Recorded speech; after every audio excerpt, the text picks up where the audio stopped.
Ava? Hey Brad, you've been talking a lot lately about consistency. Obviously, do you feel like you guys were able to build any good habits tonight? First, praise my Lord and Savior Jesus Christ. Yeah, I think we did a good job of defending. I think early on we kind of let John attack a lot. He got going early, but for the most part, I think we did a good job of defending. We were crappy with rebounding, so that has to be better. But I think just our intensity and focus was consistent with last game. Our carryover was the same. We were executing offense, making shots, moving the ball. Bodies weren't stagnant, so it was a consistent game for us. And all those good things on offense that you just mentioned, what do you attribute that to? I don't know. Maybe it's the vibes. It's just energy. The energy we have. Once you start playing well as a team, you see a few shots go in. The rejuvenation is there. So maybe that's what it is. I really don't know. So it's just good to be able to see we're playing, the right way, and confidently. Fred? Hey, Brad.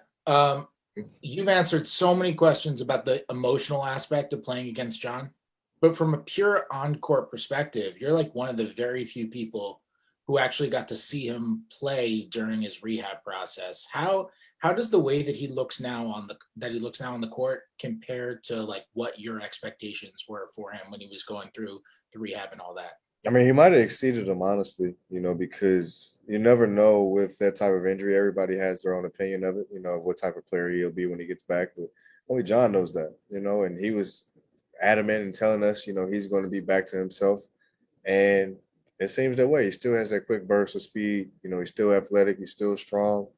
Um, it's all there. He's putting it together, and I'm definitely happy for him. I couldn't be nothing but happy for him, especially after what he's been through the last 2 years. You wish that on nobody. So to be able to see him come out on the other side of it with his head up and playing at his highest level as he can is great. He's still a tough guard. He's still a tough guy to guard. Ben? Was it fun at all to go up against John with the two of you playing both at such a high level and seeing what each of you can do?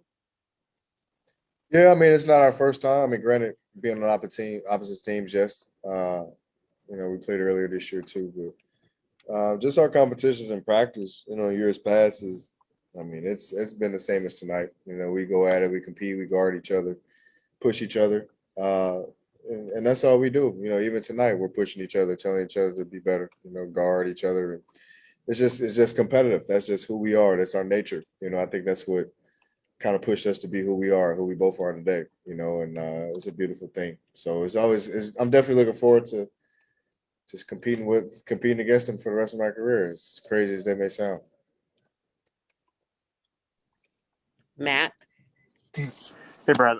Scott was saying that Mo has been really positive, just no matter if he's not playing or if he has. Just how do you kind of see that manifest in the locker room? What is he like kind of on a day-to-day basis, and how do you see that positivity? Mo brings energy. He's ready. He's locked in every single day, practice, games, no matter what, shoot around. He's locked into what's going on, and coach is rewarding that, and he works his tail off. I feel like, he was working his tail off since camp, and it was just all about him getting that opportunity. And, coach granted it to him, and now he's starting for us, and he's been giving us nothing but life on both ends. So we feed off of that. We need it. Mo loves what he does. I always call him an irritant. Like, he's out there to just be a pest, to get up under your skin, talk his trash, all while playing at a high level. So I love everything Mo brings, and his spirit is what uplifts us. Thank you. Man, that's a good night.